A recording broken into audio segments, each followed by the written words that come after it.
The moment Catherine's mother pointed her finger at my face in front of 37 people, I made a decision that would change everything. I just didn't act on it yet. That's the part nobody talks about. The quiet, dangerous moment before the explosion. The stillness. The way a man can smile and nod and pour himself another cup of lemonade while building an entire exit strategy in his head. My name is Joseph Taylor. I've been married to Catherine for 11 years. I am the guy who fixed her parents' leaking basement, drove her sister Zoe 3 hours to the airport at 2 a.m., attended every single family reunion, 14 of them, without complaint. 14, I counted. I should have started billing them by year 10. I want you to understand who I was before the reunion, so you understand who I became after it. Welcome back to Dad's Sweet Revenge. Grab your snacks, get comfortable, and remember, every villain in these stories thought they were the smartest person in the room. They were not. Subscribe so you never miss a story. The Taylor Whitmore family reunion was held every summer at Catherine's parents' lake house in rural Tennessee. 40-minute drive from civilization. Bad cell service. 1 bathroom for the main house, 1 for the guest cabin. Beautiful property. Genuinely, but family events have a way of making beautiful things ugly. Catherine had been talking about this reunion for 6 weeks straight. It'll be fun, Joseph. Everyone's been asking about you. I'd smiled. Sure they have. They have. Amber asked if you were coming. Amber was Catherine's older sister, the one who once told me at Thanksgiving that I was doing well for someone without a graduate degree while refilling her wine glass. Charming woman. Can't wait to see her, I said. Catherine gave me a look. The look. The one that said please behave. I gave her the smile that said always do. We drove up on a Friday evening.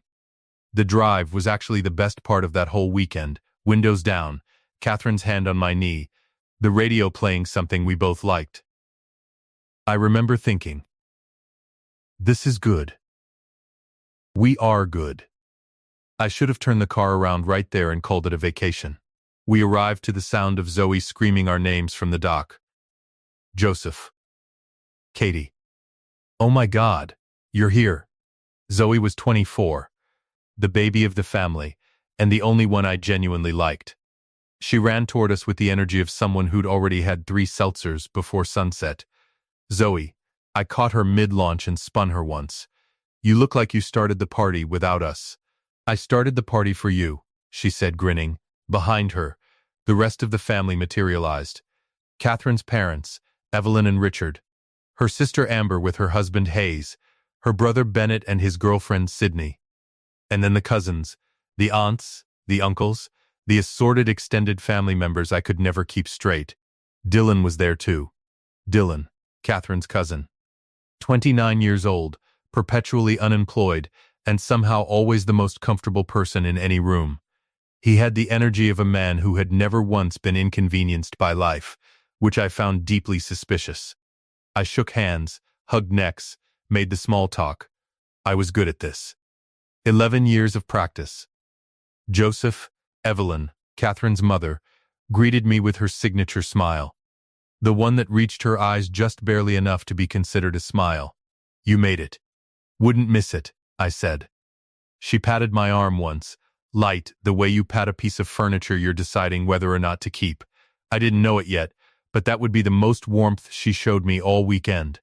The thing about family disrespect is that it rarely arrives as one big event. It comes in pieces. Small, dismissible pieces. Individually nothing, collectively everything. Saturday morning. Breakfast on the back porch. Everyone was seated. Evelyn had made her famous biscuits and a casserole. She walked around the table filling coffee cups. She went to Richard. Then Amber. Then Hayes. Then Bennett. Then Sydney. Then Dylan. Then Catherine. She skipped me and went inside. I sat there with an empty cup. Hayes across the table caught my eye and looked away fast. Sydney pretended to be very interested in her biscuit. Catherine hadn't noticed. She was laughing at something Amber said. I got up, went inside, poured my own coffee. No one mentioned it. Saturday afternoon. The men were on the dock. Richard was talking about the property, some drainage issue he needed help with. He looked at Hayes. He looked at Bennett. He looked at Dylan. Dylan, who once left a ladder on a roof for 6 months, and asked if any of them had time to take a look. I said, I can take a look, Richard. I did your basement a few years back. I think Hayes has more experience with this kind of thing, Richard said. Evenly, pleasantly, as if I hadn't spoken. Hayes looked at me with an expression that was half apology, half relief that it wasn't his turn to be invisible. I nodded. Sure, I didn't know it yet, but this was the last time I would offer that family anything.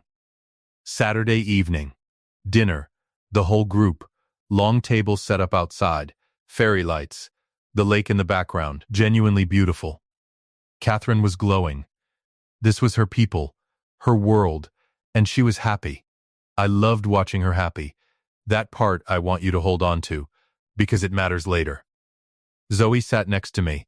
She was my buffer, and she knew it. You okay? She whispered, refilling my glass without being asked. Outstanding, I said. She gave me a look that said I see. I gave her one back that said I know you do. The dinner conversation moved the way it always did at these things. Sports, property values, other people's drama. I was content to eat well and stay out of it. And then Dylan opened his mouth. So Joseph, he said, loud enough that the table shifted attention. Catherine tells us you've been doing really well with the business. I looked up. Something in his tone. Going all right, I said. What is it again? Landscaping? Dead silence around the table. Because Dylan knew what I did. Everyone at that table knew what I did. I had spent 4 years building a mid-sized commercial property management company. We had 12 employees. We managed 43 properties. Catherine had talked about it at every family event for years. Property management, I said. Calmly, pleasantly. Dylan nodded slowly, the way people do when they want you to know they're not impressed. Right, like mowing lawns and stuff? Amber laughed. Lightly, conversationally, the way you laugh when something lands. Catherine said nothing. I looked at her. She was cutting her chicken. She had heard. She was choosing to cut her chicken. Sure, I said. Like that. I didn't know it yet, but Catherine's silence at that table was going to cost her everything she thought she had. Sunday. The last day. The day everything broke open. We were cleaning up after lunch, a casual, meandering kind of afternoon where people drifted between the dock and the lawn chairs and the kitchen. I was helping Bennett carry folding tables back to the storage shed when Amber found me. Joseph, can I talk to you for a second? Bennett gave me a see you on the other side look and disappeared. Amber stood with her arms crossed. She was wearing a yellow sundress and an expression she'd been building all weekend. I could see it now. She'd been saving this. I want to be honest with you, she said. Because I think you deserve honesty.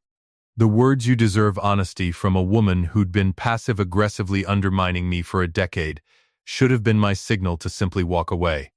I did not walk away. Okay, I said. Catherine is not happy. I waited. She tries to hide it, but we can all see it. She's stressed. She's unhappy. And, Amber tilted her head, we think it has a lot to do with you. There it was. The whole weekend assembled into one sentence. Finally honest. Amber, I said carefully, this is between me and Catherine. It stopped being just between you and Catherine when it started affecting this family. What exactly is affecting this family? She listed things. My long hours. My obsession with the business. The fact that I never really fit in at family events. The way I was cold with her parents. I stood there and I listened to all of it, and I watched her talk and I thought, so this is what it was always building toward. I appreciate the honesty, I said when she finished. I really do. I walked away. Found Catherine by the water, standing alone, looking at the lake. Hey, I said. I sat next to her. Amber just cornered me. Catherine kept her eyes on the water. I know. You know? She mentioned she wanted to talk to you. I looked at the side of her face. And you didn't think to warn me? Or, I don't know. Tell her not to? She's not wrong, Joseph. Catherine said it quietly. You do work too much. You don't try with my family. My mom feels like you don't respect her. Catherine, Your mother skipped my coffee cup at breakfast. She forgot. She didn't forget. Catherine turned to look at me, and in her eyes was something I hadn't seen before. Not anger, not sadness. Distance, like she'd already moved herself 2 steps back and was watching me from there. Maybe, she said slowly, this weekend was supposed to help. Maybe if you just tried a little harder. I've been trying for 11 years. She didn't have an answer for that. She turned back to the lake. I didn't know it yet, but this was the last conversation Catherine and I would have, where she was still my wife in any real way. An hour later, the whole family was gathered on the back porch. I don't know how it assembled. These things never have a clear origin point. 1 minute I was in the guest room pulling myself together. The next I walked out to find 30-something people arranged in the loose, dangerous formation of a group that had been talking about you. Evelyn stepped forward. She was holding a glass of iced tea like a prop, something to do with her hands. Joseph, she said, I think we need to clear the air. I looked at Catherine. She was standing with Amber. Their shoulders were touching. All right, I said. What followed was 15 minutes that I will never fully describe, because there are no words that carry the precise weight of being talked about, judged, and sentenced in front of your wife's entire family while your wife stands on the wrong side of the room. Evelyn talked about respect, about family, about how they'd tried to include me and found me resistant. Richard nodded at appropriate intervals. Amber added color commentary. Dylan, bless his heart, ate a cookie through the entire thing. And then Evelyn said the words. Joseph, I think you have 2 choices here. You can apologize to this family for how you've treated us, sincerely, and we can move forward. Or, she gestured vaguely toward the driveway, maybe it's best if you go. The porch went quiet. I looked at Catherine one more time. Slow, deliberate, she looked at the floor. You have 2 options, Evelyn said again, firmly, like a judge. Apologize, or leave. I took a breath. And I chose the 3rd option. I smiled, actually smiled, which I could tell unnerved several people. Thank you, Evelyn, I said, for the clarity. I walked inside, went to the guest room, pulled out my phone. I had a connected airline app. 3 taps. Nashville to Chicago, there was a 6:45 p.m. departure, 2 hours away. One way. I booked it before I'd finished unzipping my bag. One way. Not because I was being dramatic, because I was being honest. I packed efficiently. I'd gotten good at packing over the years. Business trips, client meetings. I folded everything with the calm of a man who had already made his peace. Zoe appeared in the doorway. Joseph. Her voice was small. What are you doing? Packing. Joseph, don't, come on. Just talk to them, just, Zoe. I looked at her. I'm not angry at you. I need you to know that. She pressed her lips together. Her eyes went glassy. You're one of the good ones, I said. You always were. She stepped forward and hugged me, tight, the kind of hug that's actually an apology on behalf of other people. I let her. I hugged her back. Tell Catherine, I started. Tell her yourself. She's not going to come. Zoe pulled back and looked at me with an expression that broke my heart a little, because it confirmed what I already knew. I'm sorry, she whispered. Don't be. I picked up my bag. You didn't do anything. I walked out through the living room, through the kitchen, out the back door. The whole family was still on the porch. They went quiet when I appeared with my bag. Evelyn blinked. Where are you leaving? I said pleasantly. You gave me 2 options. I found a 3rd. Joseph. That was Bennett, actually, which surprised me. He stood up. Come on, man, don't. I appreciate it, Bennett. Genuinely, I looked at Catherine last. She was standing very still, her face white, like she'd expected me to fold and was now recalculating everything. Catherine. I said her name once. Like a period. Like a door closing. Then I walked to my car, put my bag in the trunk, and drove away. I didn't look in the rearview mirror. Not because I was being cinematic about it. Because I didn't need to. I already knew no one was running after me. The drive to Nashville was 43 minutes. I remember it as the quietest stretch of time I'd experienced in years. No podcast. No radio, just the highway and the sound of my own thoughts finally having room to breathe.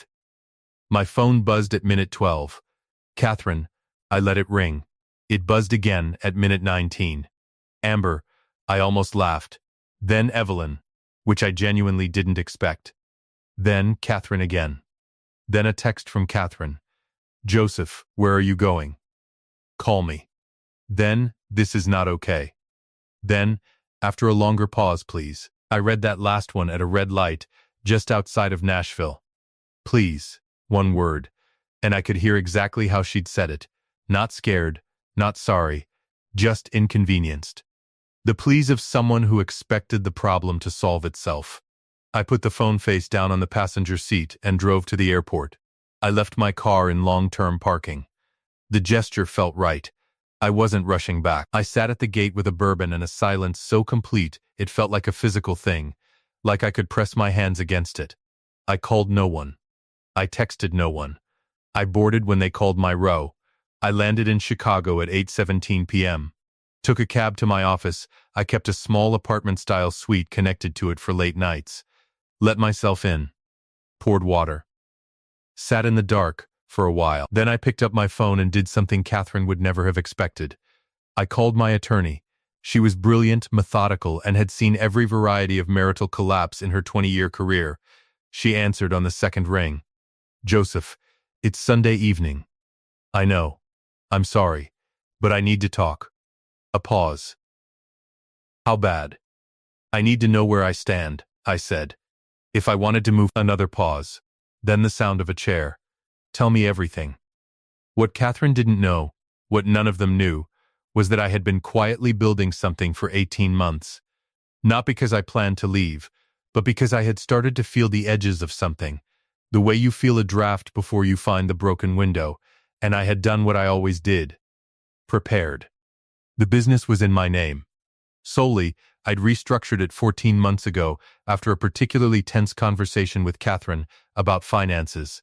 A conversation I'd filed away and not forgotten. Our joint accounts existed, but the primary assets, the real equity, lived in a corporate structure that a good attorney could navigate cleanly. I had also, quietly, been documenting. Not obsessively. Not vindictively. But I'd kept records of certain things, financial decisions made without my input, a pattern of exclusion that I'd noted mostly out of professional habit, the kind of documentation instinct that runs in people who build things and want to protect them. My attorney called me back Monday morning. You're in a strong position, she said. If you move now, decisively, you control the narrative. What does that look like? She told me. I listened. I took notes. By Tuesday, papers had been filed. Catherine found out Thursday, not from me, but from the courier who showed up at her mother's lake house, where she had apparently stayed after the reunion, waiting, I suppose, for me to come back and apologize. My phone rang 11 times in 4 minutes. I let it go to voicemail. All 11. Then I sent one text. To Catherine. The only communication I initiated in that entire period. You stood on the wrong side of the room. I won't be filing any counter-arguments. She called back instantly. I answered this time. Joseph. Her voice was shaking. What did you do? What needed doing? You filed for. This is insane. Over a family argument? Catherine, I kept my voice level. This wasn't a family argument. Your family has treated me with contempt for 11 years. This weekend, they told me to apologize or leave, and you stood there and watched. You didn't say one word. I was going to. You didn't. Joseph, please, we can fix this. Come back and will. I'm not coming back. I said it with the same tone I'd used to close 100 business deals. Final, clear no room for renegotiation. You can't just. I already did. I heard her breath catch. Then the sound of voices in the background. Evelyn. I was almost certain. And the shift in Catherine's voice when family is listening. This is not over, she said. Yes, I said. It is. I ended the call. You might expect the next part of this story to be about guilt. About lying awake wondering if I'd made the right call. About the long, difficult nights of a man second-guessing his own choices. I slept like a stone.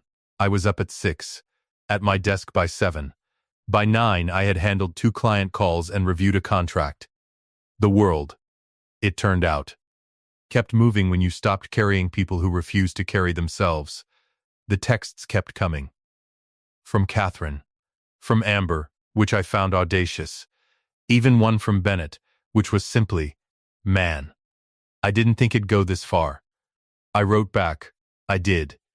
He never responded. Dylan texted something I won't repeat because it doesn't deserve the ink. Zoe called once. I answered. "Are you okay?" she asked. "I'm good, Zoe, genuinely. Catherine's a mess. I imagine. She keeps saying you blindsided her." "She had 11 years of warning signs," I said. "I'd call that the opposite of a blind side." Zoe was quiet for a moment. "Joseph, for what it's worth, you didn't deserve what happened this weekend." "No," I agreed. "I didn't. I'm sorry I didn't say something. I should have. You're not responsible for their behavior. I still should have said something. I thought about that." "Yeah," I said finally, "you should have." It was the most honest thing I said to any of them. The divorce proceedings moved faster than Catherine expected. She'd assumed, I think, that I would slow walk it, that distance would soften me, that time would manufacture nostalgia, that I'd eventually pick up the phone and suggest counseling, and we'd spend 6 months negotiating our way back to the same arrangements with better language around them. That was not who I was anymore. My attorney was surgical. The business assets were protected. The property portfolio was structured correctly. We had a joint home, a significant one, and that became the primary negotiation. Catherine had a good attorney too. I'll give her that. It wasn't a clean split. Nothing at that level ever is. But when the papers were finalized 7 months later, I walked out of that mediator's office with my company intact, my future clear, and the strange, uncomplicated lightness of a man who has stopped pretending. 14 months after the reunion, my company had added 6 new properties to its portfolio. I had promoted 2 employees who deserved it, and hired a director of operations so I could, for the first time in 4 years, take a weekend off without the world ending. I'd bought a condo downtown, clean lines, good light, 0 emotional residue. I had, by every measurable metric, thrived. I know this because Amber told Catherine, who apparently couldn't stop tracking my professional activity on LinkedIn like it was a wound she kept pressing on. Catherine's attorney had made a last-ditch attempt to claim some portion of the business's recent growth. My attorney made a counter-argument so thoroughly documented that it ended the conversation in one session. I heard through Zoe, who remained the one functional member of that family, that Evelyn had told people I was struggling after the divorce, that I had gone off the rails, that the business was probably going under. I found this deeply entertaining. Because here's the thing about people who mistake your patience for weakness: they build an entire story around it. They need you to be struggling. They need the man who walked away to be crawling somewhere, quietly, just out of sight. It confirms the version of events where they were right and you were wrong, where the reunion was just a dramatic blip and not the verdict that it actually was. I wasn't crawling. I was building. But the best part, the part that closed the chapter for me completely, came 18 months after the reunion. At an industry event in Nashville, of all places. I was there for a property development conference. 3 days, good connections, useful conversations. On the second evening, at a rooftop reception with about 200 people, I walked into a cluster of professionals near the bar and found Hayes, Amber's husband, standing there with a drink in his hand and an expression that suggested he very much wished he was somewhere else. We looked at each other for a moment that lasted approximately forever. "Joseph," he said. "Hayes," there was a beat. Then, to his credit, he said, "You look well." "I am well." He nodded, looked at his glass. "Listen, I want to say I didn't agree with how that weekend went. I want you to know that." I studied him. "You were there, Hayes. I know. You didn't say a word." He had the decency to look genuinely ashamed. "I know that too. I could have accepted the apology. I could have been gracious, shaken his hand, let him feel better about it. That's what the old Joseph would have done. The one who fixed the basement and drove Zoe to the airport and showed up to 14 family reunions without complaint. I appreciate you saying it, I told him. But I'm going to be honest with you, Hayes. An apology after the fact, when there's no cost to it, it doesn't really mean anything. I picked up my drink. Have a good evening. I walked away. This is what nobody tells you about choosing yourself. It's not loud. It's not a scene. It doesn't look like the dramatic movie moment where the strings swell and everyone realizes they were wrong. It's quieter than that. It's a man packing a bag while his wife stands by the lake and decides the floor is more interesting than his face. It's a one-way ticket booked in 3 taps. It's a phone left face down on a passenger seat. The revenge, and yes, I'm calling it that, because I'm done pretending it was anything other than what it was, wasn't a single moment. It was a sustained choice. Repeated every morning when I woke up and went to work on something that was entirely mine. It was the Monday after the reunion when I called my attorney instead of calling Catherine. It was the way I answered that last mediation question, calmly with documentation, while Catherine's attorney scrambled. It was every missed call I let go to voicemail. Every text I didn't answer. Every night I slept without apology. Evelyn wanted me to beg. Catherine wanted me to come back. Amber wanted me to struggle. Dylan, I'm still not sure what Dylan wanted, but whatever it was, I refused to provide it. They gave me 2 options. I took the third. And here's the part that I think about sometimes. Quietly, on the good mornings when the coffee is right and the city is just waking up outside my window, they thought the third option was leaving. It wasn't. The third option was not looking back. 14 reunions I attended. 14 years of coffees I poured myself. 14 years of being the man in the room that the room decided not to see. They spent years making me invisible. The day I walked out, I made them disappear. I just didn't need to be in the room to do it. If you liked this story, join our community by hitting that like button and subscribing for more real, raw, and family-centered stories.